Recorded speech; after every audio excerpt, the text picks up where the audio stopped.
नमस्कार साथियों, एक बार फिर से आप लोगों का आपके अपने इस YouTube चैनल में स्वागत है। दोस्तों, हम इंडियन ज्योग्राफी पढ़ रहे थे और इंडियन ज्योग्राफी में चल रहे थे भारत के भौतिक प्रदेश।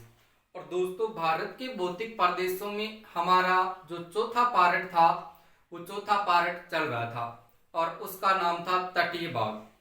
यानी तटीय भागों में दोस्तों हमने दो तीन वीडियो हैं वो पहले देखिए पढ़े थे, उसमें कि हमारा जो गुजरात का तटीय प्रदेश है, कोंकण तट है या आपका मालाबार तट है, इनके बारे में तो दोस्तों हमने चर्चा पिछले वीडियो में किए थे। लेकिन आज देखिए हम आगे वाले जो आपके पूर्वी तटीय प्रदेश हैं उनमें देखिए हम क्या क्या देखिए यहाँ से स्थिति को पढ़ते हैं और यहाँ से कौन कौन से बंदरगाह है वो यहाँ से प्रसिद्ध आते हैं। तो दोस्तों, हमारा चौथा जो पार्ट चल रहा था और उस चौथे पार्ट का नाम था तटीय भाग। कौन सा भाग है मित्रों? तटीय भाग। इस तटीय भाग को हमने दो भागों में बांटा था, एक पश्चिमी तटीय प्रदेश और दूसरा पूर्वी तटीय प्रदेश। अब इस पश्चिमी तटीय प्रदेश में हमने कई तटों की बात की थी। आज देखिए हम पूर्वी तटीय प्रदेशों में अलग अलग तटों की बात है वो करते हैं। तो देखिए दोस्तों, सबसे पहले तो करना क्या है, यहां से आपको भारत का मानचित्र है वो याद रखना है। देखिए मित्रों, यहां पर सबसे पहले आपके सामने ये भारत का मानचित्र,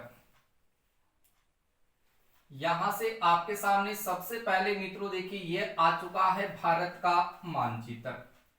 और इसी मानचित्र पर हम देखिए अन्य तटों की बात है वो यहीं से करेंगे, चाहे वो कारोमंडल तट हो, चाहे वो आपके सामने उत्तरी सरकार तट हो, इन सब के ऊपर देखिए मित्रों यहां से आज हम देखिए चर्चा है वो करने वाले हैं।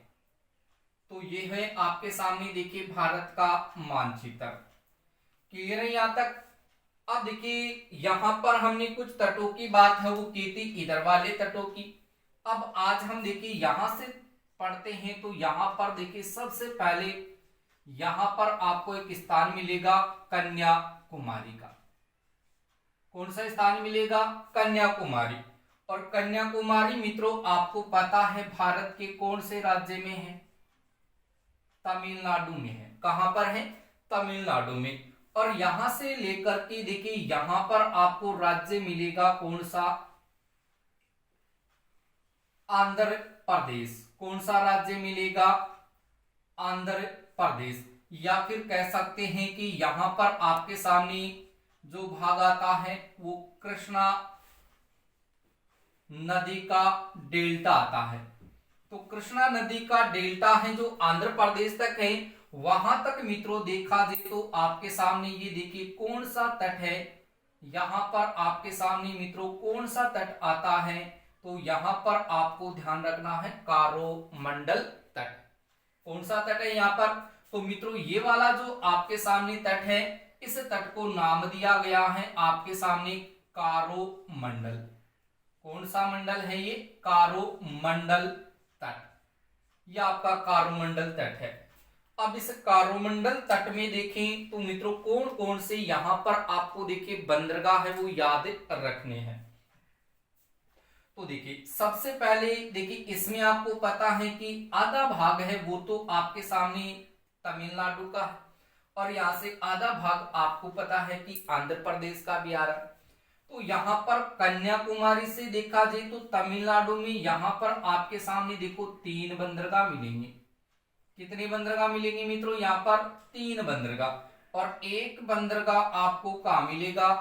आंध्र प्रदेश में। अब देखिए क्रम से देखें तो सबसे पहले जो आंध्र प्रदेश है वहां पर कौन सा बंदरगाह है? तो यहां पर आपको याद रखना है विशाखापट्टनम। कौन सा बंदरगाह याद रखना है? यहां पर विशाखापट्टनम बंदरगाह। देखो मित्रों, एक तो गया विशाखापट्टनम बंदरगाह। उसके बाद में देखिए तमिलनाडु में देखें तो तमिलनाडु में एक बंदरगाह का तो नाम मिलेगा आपको चेन्नई बंदरगाह।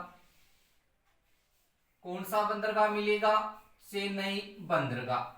और उसके बाद में दूसरे बंदरगाह की बात करें तो उसका नाम मिलेगा आपको एनोर बंदरगाह।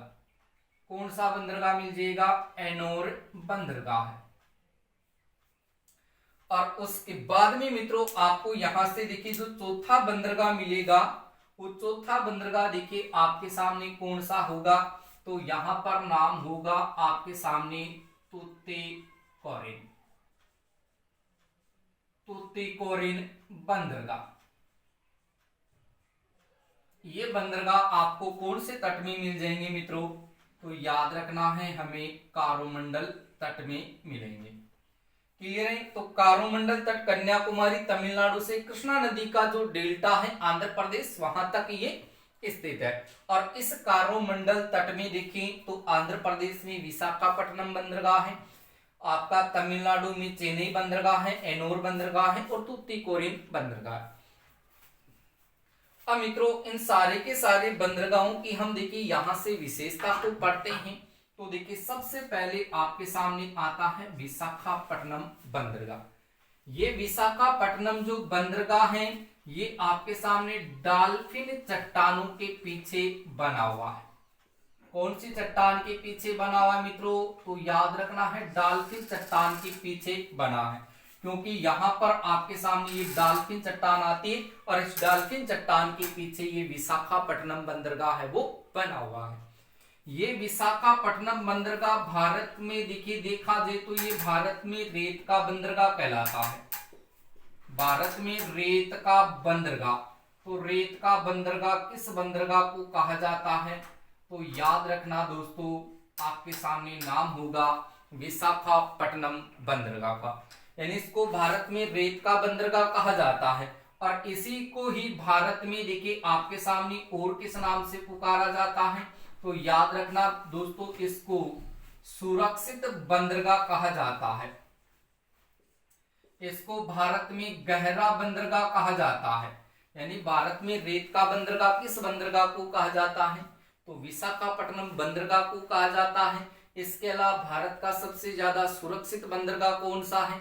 तो सुरक्षित बंदरगाह आपसे कौन सा पूछा जाएगा? तो विशाखापट्टनम बंदरगाह है वो आपको बताना है। उसके बाद में भारत का सबसे गहरा बंदरगाह है वो कौन सा है? तो विशाखापट्टनम बंदरगाह है। उसके बाद में तूफान से सुरक्षित, ऐसे पूछा जाए कि भारत में ऐसा कौन सा बंदरगाह है जो तूफान से सुरक्षित है? तो दोस्तों याद रखना कि तूफान से सुरक्षित जो बंदरगाह है आपके सामने वो कौन सा है? तो याद रखना है विशाखापट्टनम बंदरगाह है वो माना जाता है।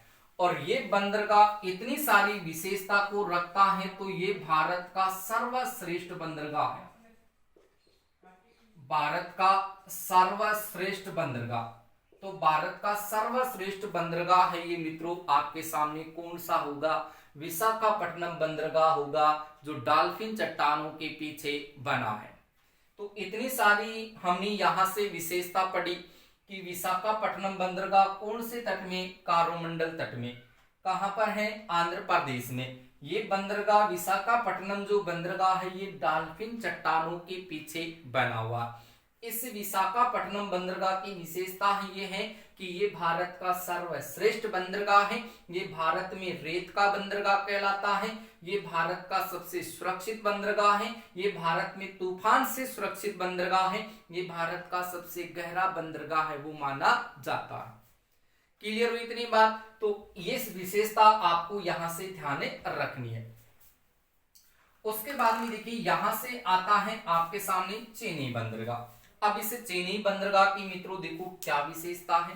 तो यहां से आपको ध्यान रखना है कि चेन्नई बंदरगाह भारत का, चेन्नई बंदरगाह भारत का सबसे प्राचीन कृत्रिम बंदरगाह है।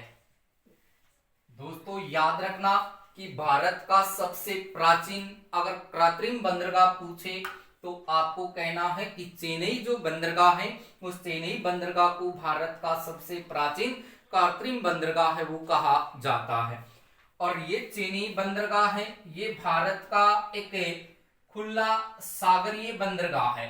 मित्रों याद रखना खुला सागरीय बंदरगाह, तो भारत का खुला सागरीय बंदरगाह है ये कौन सा है? तो याद रखना है आपका चेन्नई बंदरगाह।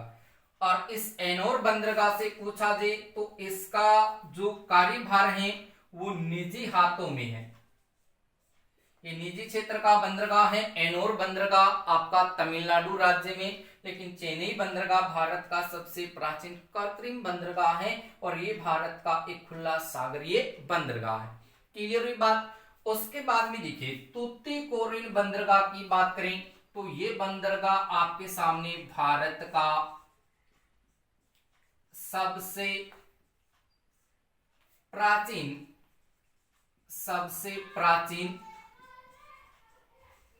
प्राकृतिक बंदरगाह है।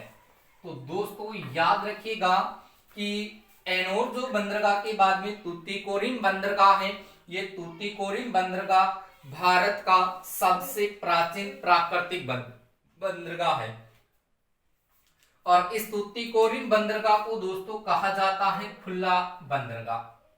तो देखिए मैंने यहां पर कई चीजें आपके सामने रखी है, तो आप लोग ध्यान रखें कि भारत का सबसे प्राचीन अगर प्राकृतिक बंदरगाह पूछे दोस्तों, देखिए प्राचीन प्राकृतिक बंदरगाह है वो तूतीकोरिन है और प्राचीन कृत्रिम जो बंदरगाह है वो आपका चेन्नई बंदरगाह। और यहां से खुला पूछा जाए कि भारत का खुला बंदरगाह कौन सा है, तूतीकोरिन है। और भारत का खुला सागरीय बंदरगाह कौन सा है, तो खुला सागरीय बंदरगाह दोस्तों कौन सा है, आपका चेन्नई बंदरगाह है।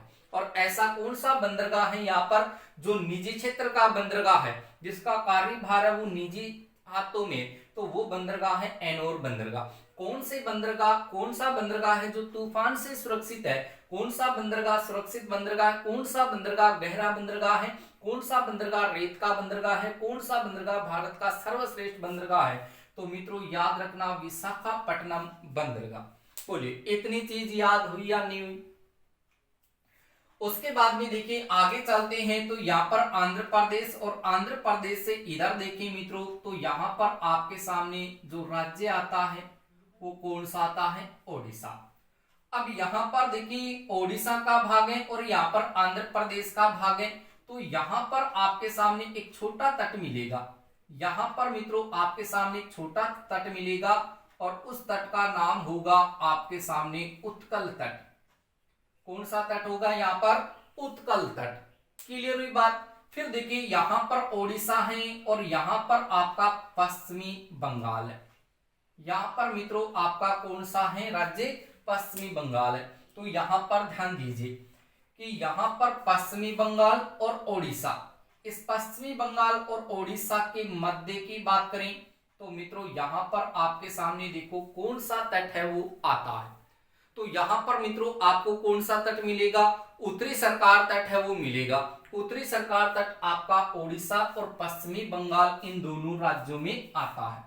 यहाँ पर आ जाएगा आपके सामने कौन सा तट है, उत्तरी सरकार तट। ये दोस्तों आपका उत्तरी सरकार तट है। अब इसे उत्तरी सरकार तट में देखें तो मित्रों यहाँ पर आपको दो बंदरगाह मिलेंगे। कितने बंदरगाह मिलेंगे, यहाँ पर दो बंदरगाह। इन दो बंदरगाह में मित्रों पहले बंदरगाह की बात करें तो पहला बंदरगाह तो देखिए आपको यहाँ पर कौन सा मिलेगा, तो याद रखना है दोस्तों यहाँ पर आपके सामने जो बंदरगाह है वो पश्चिमी बंगाल में है और उस बंदरगाह का नाम है मित्रों हल्दिया बंदरगाह। कौन सा बंदरगाह है यहाँ पर, तो याद रखिएगा हल्दिया बंदरगाह। यहाँ पर ये हल्दिया बंदरगाह है।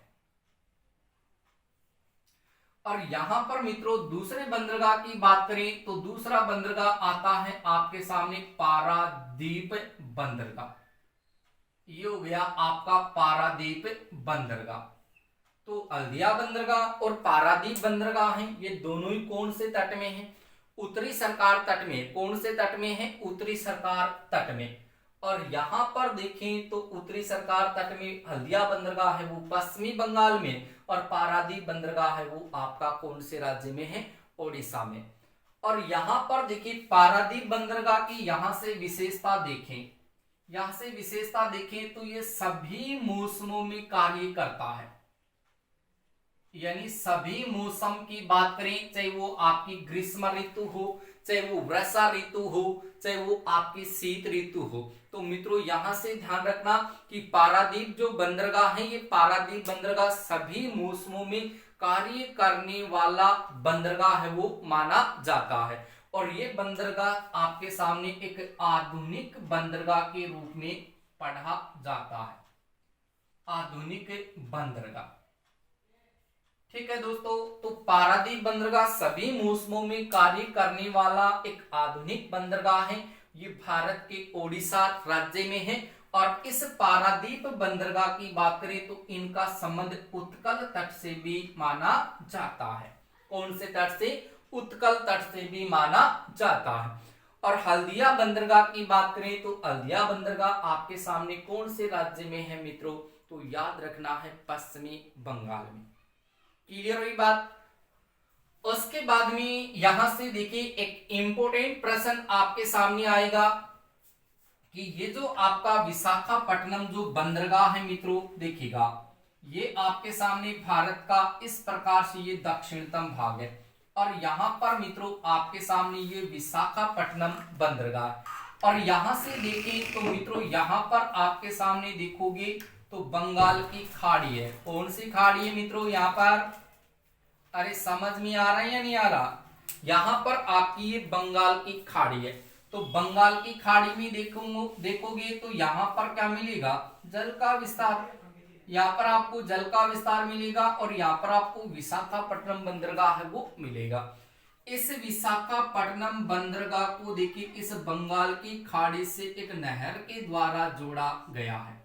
नहर के द्वारा मित्रों इस विशाखापट्टनम बंदरगाह को जोड़ा गया है। क्लियर हुई बात? उसके बाद में देखेंगे तो इस बंगाल की खाड़ी में आपके सामने एक तो आता है अंडमान और एक आता है निकोबार। क्या आता है दोस्तों यहाँ पर? अंडमान निकोबार। इस अंडमान निकोबार की बात करते हैं तो अंडमान निकोबार में भी यहाँ पर एक भारत का एक बंदरगाह आता है और उस बंदरगाह का नाम है पोर्ट ब्लेयर। यानी अंडमान निकोबार की अगर हम राजधानी देखते हैं तो वो राजधानी क्या आती है मित्रों? तो याद रखिएगा पोर्ट ब्लेयर। क्या आती है? Port Blair. ये पोर्ट ब्लेयर जो बंदरगाह है, ये बंदरगाह दोस्तों आपके सामने कहां पर है? तो याद रखना है ये बंगाल की खाड़ी में जो आपका अंडमान व निकोबार जो द्वीप समूह है वहां पर ये पोर्ट ब्लेयर बंदरगाह आता है, जो भारत का 13वां बंदरगाह है वो माना जाता है। दोस्तों याद रखना कि भारत का 13वां बंदरगाह है वो कौन सा है? तो भारत का 13वां बंदरगाह है ये अंडमान निकोबार में आपका पोर्ट ब्लेयर बंदरगाह है। और इस बंदरगाह का गठन दोस्तों याद रखना 2010 में इसका गठन है वो किया गया था। तो 2010 में भारत का 13वां बंदरगाह कहां स्थापित किया गया था? पोर्ट ब्लेयर में किया गया था। और पोर्ट ब्लेयर में नाम रख दिया इसका पोर्ट ब्लेयर बंदरगाह, जो अंडमान निकोबार द्वीप समूह में स्थित है, यानी बंगाल की खाड़ी में स्थित है। उसके बाद में देखिए दोस्तों अगर हम सितंबर 2013 की बात करें, कब की दोस्तों? याद रखना सितंबर 2013। सितंबर 2013 में देखें तो भारत में 2 बंदरगाह को और मंजूरी है वो प्रदान की गई। 2 बंदरगाह को दोस्तों याद रखिएगा कि सितंबर 2013 में भारत में 2 बंदरगाह को और मंजूरी है वो प्रदान की गई। और देखिए 2 बंदरगाह को मंजूरी है वो प्रदान की गई। अब वो 2 बंदरगाह देखिए आपके सामने कौन कौन से आते हैं? तो दोस्तों एक बंदरगाह का तो नाम है आपके सामने सागर बंदरगाह। मैं यहाँ पर थोड़ा सा क्लियर करना चाहूंगा, देखिएगा ये है आपके सामने भारत का दक्षिणतम भाग। तो यहाँ पर एक तो देखिए आंध्र प्रदेश में मंजूरी दे दी और एक आपके सामने पश्चिमी बंगाल में मंजूरी दे दी। अब इस पश्चिमी बंगाल में तो कौन से बंदरगाह को मंजूरी दी गई है? तब तो याद रखना है सागर बंदरगाह। कौन सा बंदरगाह मित्रों? सागर बंदरगाह। इसको मंजूरी दी गई है। सागर बंदरगाह को मंजूरी कब प्रदान की गई? सितंबर 2013 में, यानी सागर बंदरगाह को मंजूरी दी गई थी उत्तरी सरकार तट में, यानी उत्तरी सरकार तट के देखें तो पश्चिमी बंगाल में। और एक मंजूरी दी गई है मित्रों यहाँ पर आपके सामने इस कारुमंडल तट में। और इस कारुमंडल तट की बात करते हैं तो इस कारुमंडल तट में जो मंजूरी प्रदान की गई वो कौन से राज्य में? आंध्र प्रदेश में। और उस बंदरगाह का नाम रखा गया था दुग्गाराजपट्टनम। दुग्गाराजपट्टनम बंदरगाह। तो दुग्गाराजपट्टनम जो बंदरगाह है, इस बंदरगाह को तो मंजूरी कहां प्रदान कर दी? यानी आंध्र प्रदेश में कारुमंडल तट में। और सागर बंदरगाह है, इसको मंजूरी दे दी कौन से तट में? उत्तरी सरकार तट में, यानी पश्चिमी बंगाल में। तो दोस्तों ऐसे करके आपके सामने भारत के इन तटीय प्रदेशों को अलग अलग भागों में बांटा गया है। और साथ के साथ हम देखें तो इस भारत के तटीय भाग यानी तटीय प्रदेश को दो भागों में हमने बांटा था, जिसमें इधर वाला भाग आपका पश्चिमी तटीय प्रदेश का और इधर है आपका पूर्वी तटीय प्रदेश का। इस पश्चिमी तटीय प्रदेश में हमने पिछले वीडियो में चर्चा की थी कि यहाँ पर गुजरात का तटीय प्रदेश है, आपका सौराष्ट्र तट है, यहाँ पर आपका कोंकण तट है, यहाँ पर आपका छोटा एक कन्नड़ तट है, यहाँ पर आपका मालाबार तट है, और यहाँ पर मित्रों एक है आपके सामने दक्षिण तट है। तो दक्षिण तट है ये आपका तिरुवनंतपुरम से कन्याकुमारी तक आता है, जो एक आपके सामने नीमगल तट है। इनकी चर्चा हमने पीछे का जो वीडियो बनाया था उसमें उनकी चर्चा है वो की थी। साथ के साथ इन तटों में जो बंदरगाह हैं उनके ऊपर भी हमने चर्चा की थी। यदि आपने पीछे का वीडियो नहीं देखा है तो प्लीज पहले आप उस वीडियो को जरूर देखिए, वहां पर आपको सारे के सारे चीज है वो मिल जाएगी। और आज हमने यहाँ से पढ़ा है कि तीन तटों में पढ़ा हमने। देखिए एक तो कोरोमंडल तट है, एक आपका उत्कल तट है, एक आपका यहाँ पर उत्तरी सरकार तट है। ये कहां से कहां तक है, इनमें कौन कौन से बंदरगाह हैं, उनकी क्या क्या विशेषता है। तो दोस्तों पहले तो आप इसका स्क्रीनशॉट है वो ऐसा का ऐसा आप ले लीजिए। स्क्रीनशॉट लेने के बाद में आप देखिए इनको अपनी रफ कॉपी में आप पहले इसका डायग्राम है वो तैयार करें, फिर अपनी जो फेयर कॉपी है या रजिस्टर है उसमें उसका डायग्राम है वो तैयार करें। तो मित्रों ये सारी की सारी चीज आपको हमेशा के लिए याद है वो हो जाएगी। और दोस्तों आज का ये जो वीडियो था ये आप लोगों को कैसा लगा? यदि आपको ये वीडियो पसंद आया तो दोस्तों आज इस वीडियो को आप लाइक करें। लाइक करने के साथ साथ अपने दोस्तों को इस वीडियो को अधिक से अधिक शेयर करें। और दोस्तों यदि आप इस चैनल पर नए हैं और अभी तक आपने इस चैनल को सब्सक्राइब नहीं किया है तो प्लीज आप पहले इस चैनल को सब्सक्राइब जरूर कर लें, ताकि यहाँ से जो भी वीडियो अपलोड होगा उसका पहला नोटिफिकेशन आपको मिलता रहेगा। ठीक है दोस्तों, मिलते हैं नेक्स्ट वीडियो में। तब तक बने रहिए आप इस चैनल के साथ। लगातार आपको इसी तरीके के वीडियो हैं वो बार बार मिलते रहेंगे। ठीक है दोस्तों।